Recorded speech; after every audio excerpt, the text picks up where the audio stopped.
Ummah TV, cahaya umat dan bangsa.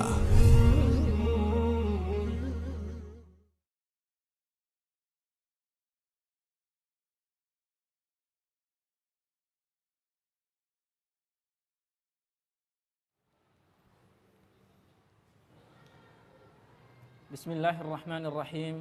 Assalamualaikum warahmatullahi wabarakatuh.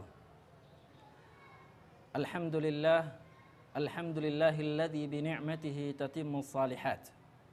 Walhamdulillahilladzi faddalana 'alal umamis sabiqah, haitsu arsala ilaina afdala rusulih wa anzala ilaina afdala kutubih wa syara'a lana afdala syara'i' dinih. Wa ashhadu an la ilaha illallah wahdahu la syarika lah. Wa ashhadu anna Muhammadan abduhu wa rasuluh.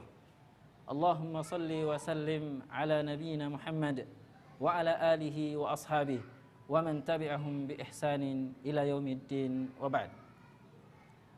Alhamdulillah, kita memuji dan bersyukur kepada Allah Subhanahu wa taala.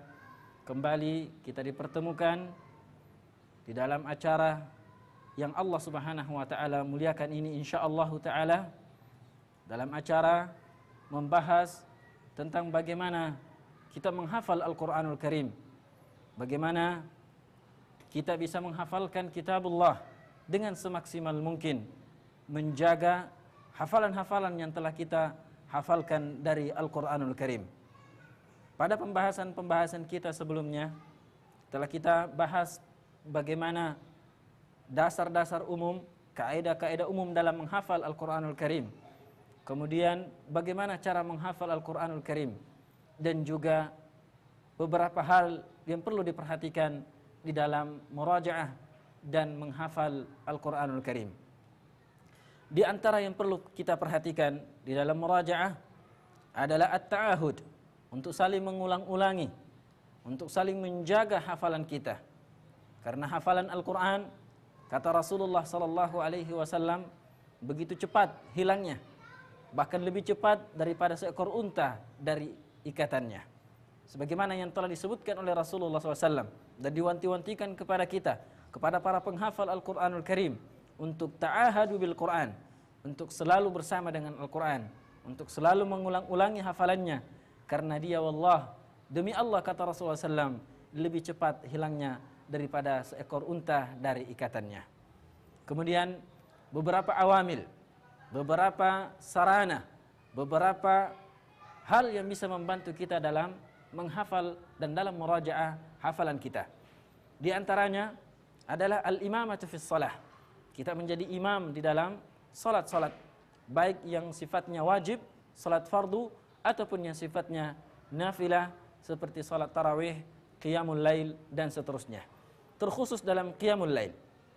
Hal ini, kata para ulama kita, selain waktu yang mulia, yang mana Allah Subhanahu wa taala turun ke langit bumi di sepertiga malam terakhir, di setiap malamnya, juga adalah waktu yang sangat baik, waktu yang ketika akal kita, ketika tidak begitu banyak yang mungkin kita pikirkan, dan juga waktu yang begitu tenang untuk menghafal dan juga untuk merajaah hafalan kita. Selain dia adalah merupakan ibadah yang paling mulia, yaitu salat, dan juga kita di dalamnya memperbanyak bacaan Al-Quranul Karim. Di antara awamil, hal-hal yang bisa membantu hafalan kita adalah menjadi pengajar Al-Quran itu sendiri. Selain mendengarkan hafalan orang-orang yang ingin menghafal Al-Quranul Karim, juga menjadi pengajar. Mengajar di kelas, ya mungkin beberapa kelas berbeda. Di kelas 1 kita mengajarkan juz 1. Di kelas lain mungkin kita mengajarkan juz 10. Di kelas lain kita mengajarkan juz 15. Dan seterusnya, sehingga hafalan kita bisa kuat, disebabkan juga karena kita mengajarkan hafalan dan mendengarkan hafalan orang lain. Sebagaimana Rasulullah SAW juga senang untuk mendengarkan bacaan dari sahabatnya. Pemirsa yang dimuliakan oleh Allah Subhanahu wa taala, di antara yang juga bisa membantu kita dalam menghafal Al-Quranul Karim adalah ikut serta dalam program-program menghafal Al-Quran. Halaqah-halaqah menghafal Al-Quran. berbeda ketika kita menghafal sendiri dan ketika ada orang-orang yang kita temani dalam menghafal Al-Quran.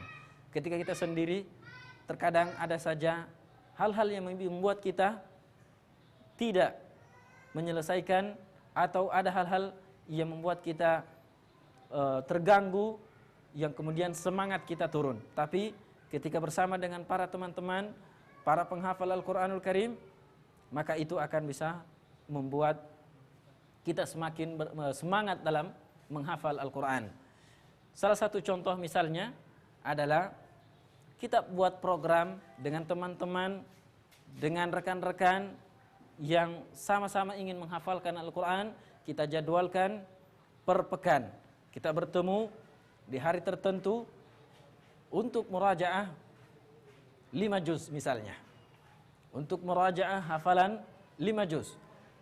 Kita berjanji untuk ketemu 5 orang, kita semuanya akan bertemu di Masjid Fulan, akan murajaah dari juz 1 sampai juz 5.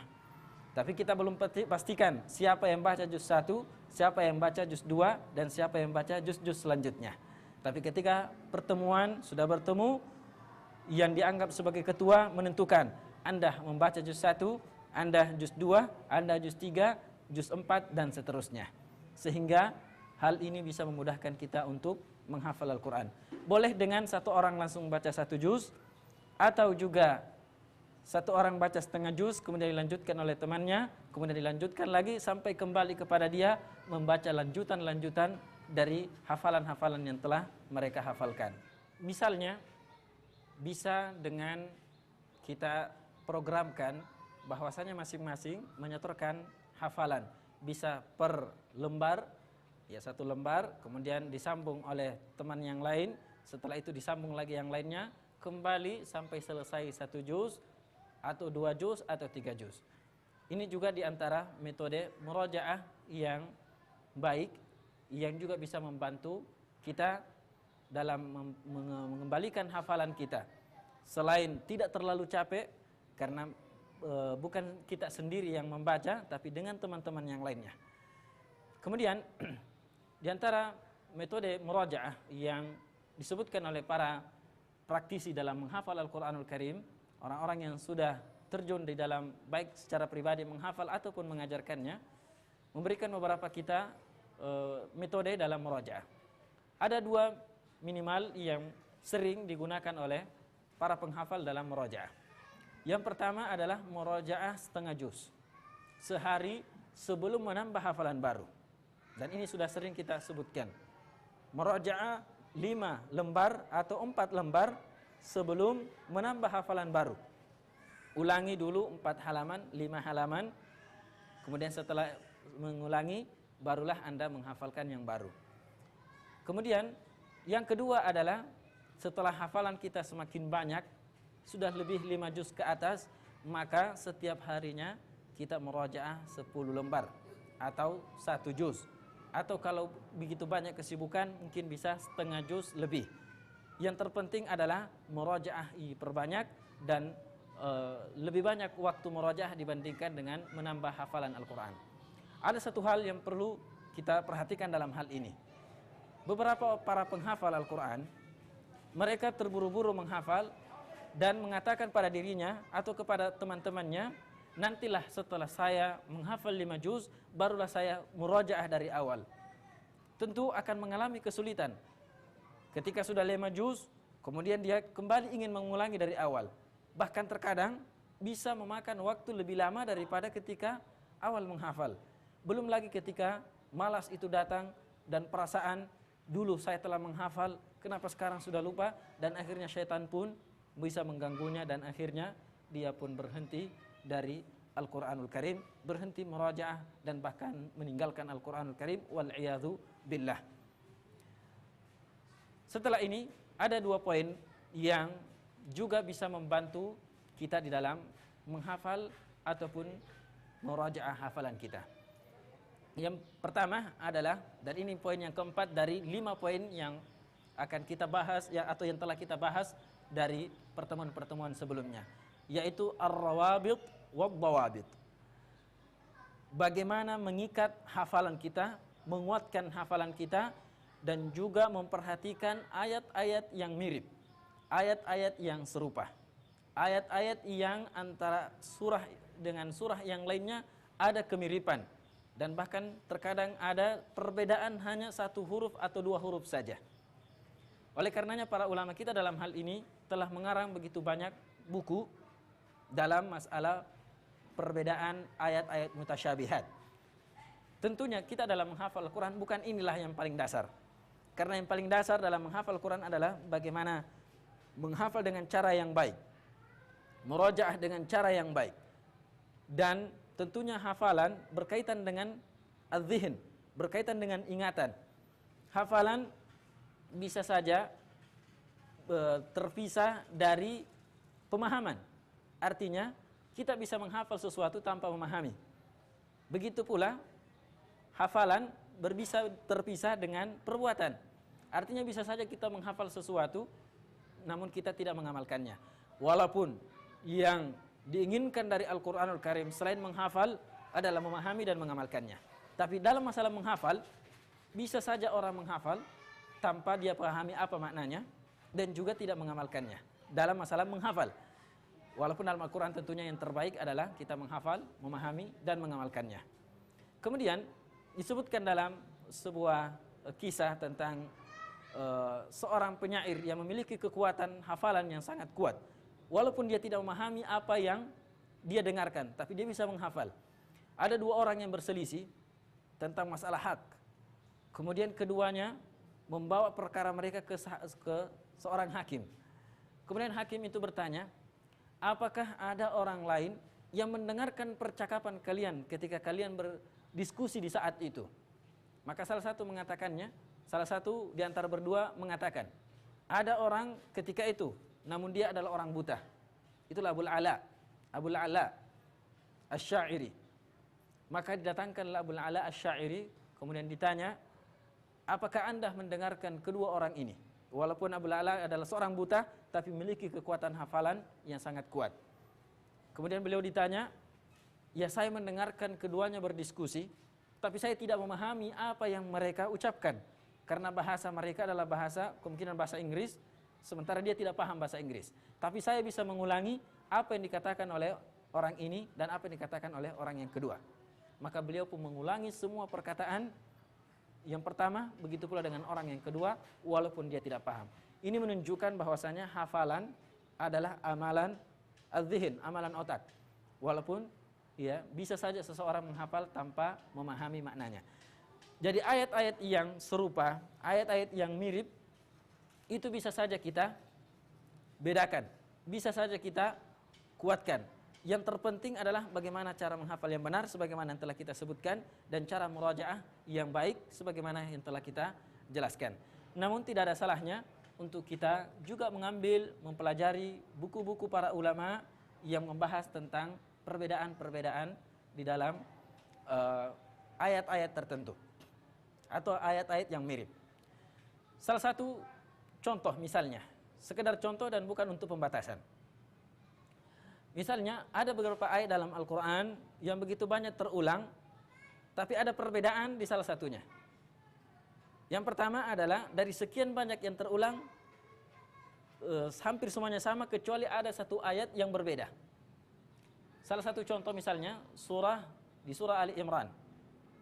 Allah Subhanahu wa taala berfirman, "Wa ma uhilla li ghairillahi bih." Ini dalam ayat yang lain, tapi dalam surah Ali Imran, "Wa ma uhilla bihi li ghairillah." Adapun di ayat yang lain di surah Al-Maidah, "Wa ma uhilla li ghairillahi bihi." Dalam surah surah Al-An'am, surah An-Nahl, "Wa ma uhilla li ghairillahi bihi." Semua ayat ini itu bihinya diakhirkan, "Wa ma uhilla li ghairillahi bihi," kecuali di surah Al-Baqarah tadi, yaitu wa ma uhilla bihi li ghairillah. Maka ketika kita mengetahui kaidah ini, insyaallah ketika kita membaca surah Al-Baqarah, maka kita tidak akan ragu-ragu membacanya wa ma uhilla bihi li ghairillah. Dan ketika kita membaca surah Al-Maidah ayat 3, surah An-Nahl dan ayat-ayat yang lainnya, maka kita tidak akan ragu untuk mengatakan wa ma uhilla li ghairillahi bihi wal munkhaniqatu wal muqudatu wal mutaraddiyah dan seterusnya.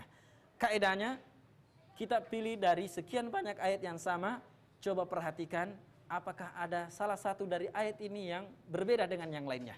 Dan yang kita dapati tadi ternyata itu sedikit berbeda dari beberapa ayat yang ada. Kemudian contoh yang lain, misalnya juga dalam hal ini adalah dzalika bi annahum kanu yakfuruna bi ayatillah wa yaqtuluna an-nabiyyin. Dalam surah Al-Baqarah dan ayat-ayat yang lainnya, duribat alaihimuz dhillatu wal maskanah dan seterusnya sampai pada ayat dzalika bi annahum kanu yakfuruna bi ayatillah wa yaqtuluna an-nabiyyin. Ini yang terbanyak. Namun di dalam surah Ali Imran berubah menjadi wa yaqtulunal anbiya. Jadi kata nabiyyin berubah menjadi al-anbiya. Di seluruh ayat-ayat yang ada selain dari surah Ali Imran semuanya berbunyi an-nabiyyin. Kecuali di Ali Imran dia berbunyi wa yaqtulunal anbiya. Nah, dalam hal ini maka ketika kita membaca Al-Qur'an, membaca dalam salat, memuraja hafalan, ketika lewat pada surah Al-Baqarah atau ayat-ayat yang lainnya, maka kita tidak ragu untuk mengatakan wa yaqtulunan nabiyyin. Tapi ketika membaca dalam surah Ali Imran, kita membaca wa yaqtuluna al-anbiya. Begitu pula dalam contoh yang lainnya, intinya adalah bagaimana ayat-ayat yang serupa kita ambil, kita lihat dan kita perhatikan apa perbedaan dari ayat, dan kita tanamkan atau lihat sesuatu yang bisa kita ingat sehingga hal itu bisa membedakan antara ayat yang pertama dengan ayat yang ada di surah yang lain. Misalnya dalam surah Al-Baqarah, illa iblisa aba wastakbar. Dalam ayat yang lain, illa iblisa lam yakum minas sajidin, dan ayat-ayat yang lainnya. Begitu pula dalam ayat-ayat mutasyabihat. Terkadang kita mendapati dalam Al-Quranul Karim 3 ayat bersusun, 3 ayat berturut-turut, akhirnya berbeda. Misalnya dalam surah Ali Imran, walahum adzabun azim, di ayat 176, kemudian di ayat 177 Allah Subhanahu wa taala menyebutkan walahum adzabun alim. Kemudian di ayat 178 Allah Subhanahu wa taala menyebutkan walahum adzabun muhin, walahum adzabun muhin. Oleh karenanya, bagaimana cara kita membedakan antara yang pertama ayat 177, ayat 176, yang kedua ayat 177, dan yang ketiga ayat 178. Maka para ulama menyebutkan satu kaidah, satu rabit, sehingga kita tidak salah mengucapkan atau salah menempatkan yang mana yang pertama, mana yang kedua, dan mana yang ketiga. Dalam hal ini ulama kita mencatat, dan khususnya dalam surah Al Imran yang kita bacakan tadi, ayat 176, 177, 178. Di ayat 176 Allah Subhanahu wa taala berfirman walahum adzabun azim. Di ayat 177 walahum adzabun alim. Di ayat 178 walahum adzabun muhin. Bagaimana membedakan? Kumpulkanlah dalam sebuah kata amun, ain, alif, mim. Kapan ini tertanam dalam pikiran kita, maka setiap melewati ayat ini kita akan teringat kata am, ain, alif, mim. Jadi ain yang pertama, maka kita akan baca walahum adzabun azim. Yang kedua alif, walahum adzabun alim. Yang ketiga mim, walahum adzabun muhin. Begitu pula dalam surah Al-Maidah, labi'sa ma kanu ya'malun, labi'sa ma kanu yaf'alun, yasna'un, labi'sa ma kanu yaf'alun. Nah, 2 ayat berturut-turut, kemudian di lembaran sebelahnya terulang kata tapi di ujungnya berbeda. Nah, dalam hal ini coba kita perhatikan yang pertama labi'sa ma kanu ya'malun di ayat 62 dari surah Al-Maidah, kemudian labi'sa ma kanu yasna'un di ayat 63. Di lembaran sebelahnya atau di lembaran terakhir dari juz 6 itu Allah Subhanahu wa taala menyebutkan labi'sa ma kanu yaf'alun. Labi'sa ma kanu yaf'alun. Kalau kita kumpulkan agar tidak salah menempatkan, cobalah kumpulkan dalam kalimat asafa. Asafa. Ain, sad, fa. Maka yang pertama kita mengingat kata ain. Labi'sa ma kanu ya'malun. Setelah itu kita ingat kata sad. Labi'sa ma kanu yasna'un. Setelah itu kita mengingat kata fa. Labi'sa ma kanu yaf'alun. Insyaallah kapan kaidah ini tertanam dalam benak kita, ketika melewati ayat seperti ini tidak akan tertukar. Tidak mengatakan yang pertama yasna'un atau yang pertama yaf'alun, tapi kita akan mengatakan ya'malun. Kenapa? Kita sudah memiliki kaidah a sa fa. Ain sin fa. Ya'malun, yasna'un, yaf'alun. Labi'sa ma kanu ya'malun, labi'sa ma kanu yasna'un, dan labi'sa ma kanu yaf'alun. Contoh yang lain, dan tentunya dalam hal ini banyak sekali, sebagai contoh dan bukan sebagai pembatasan. Misalnya dalam surah Al-Isra dan surah Al-Kahfi. Walaqad sarrafna fi hadzal qur'ani lin-nasi min kulli mathal. Dalam ayat yang lain, walaqad sarrafna fi hadzal qur'an lin-nasi min kulli mathal. Ayatnya mirip sekali, cuma perbedaan ada yang dahulu dan ada yang di belakang. Bagaimana bisa mengetahui? Kita lihat dari nama surahnya. Ketika kita membaca surah Al-Isra, di surah Al-Isra ada huruf sin. Maka dahulukanlah kata sin dalam surah Al-Isra ketika membaca ayat tadi. Walaqad sarrafna lin-nasi fi hadzal qur'an min kulli mathal. Membaca surah Al-Kahfi ada huruf fa, maka dahulukanlah yang ada huruf fa-nya. Walaqad sarrafna fi hadzal qur'an min kulli mathal. Ya, tentunya hal ini tidaklah membutuhkan ingatan yang terlalu kuat, karena cukup mengingat ini kita sekarang lagi baca surah apa? Surah Al-Kahfi. Oh, huruf fa. Berarti kita dahulukan kata fa. Walaqad sarrafna fi hadzal qur'ani lin-nasi min kulli mathal. Kita baca surah Al-Isra. Al-Isra ada huruf sin, maka kita dahulukan yang ada huruf sinnya. Walaqad sarrafna lin-nasi fi hadzal qur'an min kulli mathal. Begitu pula dengan contoh yang lain. Kalau kita sudah memahami makna, entah itu dengan membaca tafsir atau yang lainnya, maka bisa juga dengan hal ini kita bisa membedakan beberapa perbedaan ayat yang mirip. Misalnya dalam kisah Maryam alaihissalam dan Nabi Zakaria alaihissalam. Kisah Maryam alaihissalam dan kisah Nabi Zakaria alaihissalam. Ketika Allah Subhanahu wa taala menceritakan kepada kita tentang kisah Nabi Zakaria, Allah Subhanahu wa taala menyebutkan qala kadzalika Allahu yaf'alu ma yasha. Tapi ketika masalah kisah Maryam, Allah Subhanahu wa taala menyebutkan qala kadzalika Allahu yakhluqu ma yasha. Perbedaan antara yaf'alu dan yakhluqu. Kalau kita lihat dari segi makna dan kita bisa memahami, maka insyaallah kita bisa membedakan kapan membaca yaf'alu ma yasha dengan yakhluqu ma yasha. Kita teringat kisah Nabi Zakaria. Zakaria memiliki istri, namun tidak bisa melahirkan karena sudah tua. Maka dalam hal ini yaf'alu ma yasha, Allah bisa melakukan apa saja. Tapi kalau kita lihat kisah Maryam, Maryam akan melahirkan seorang anak tanpa suami, tanpa pernah berhubungan dengan seorang laki-laki pun.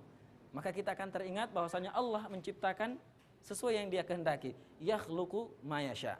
Maka dengan seperti ini juga bisa membantu kita untuk membedakan perbedaan-perbedaan atau ayat-ayat yang mirip di dalam Al-Qur'anul Karim. Dan tentunya dalam Al-Qur'an begitu banyak contoh-contoh yang seperti ini.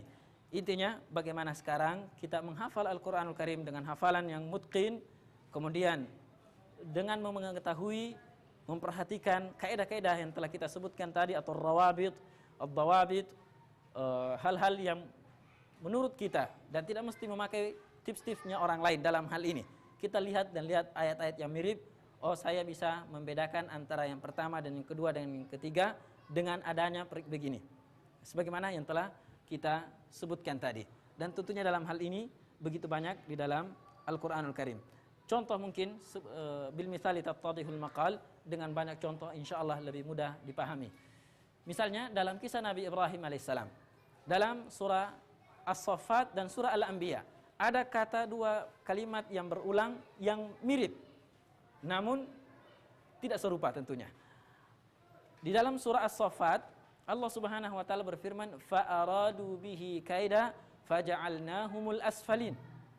Dalam surah Al-Anbiya, "Wa aradu bihi kaida faja'alnahumul akhsarin." Bagaimana bisa membedakan hal ini ketika hafalan kita sudah banyak dan sudah melewati kedua surah ini? Cara membedakannya adalah lihat surahnya. Surah As-Saffat. As-Saffat memiliki huruf fa. Saffat. Surah As-Saffat ada fa.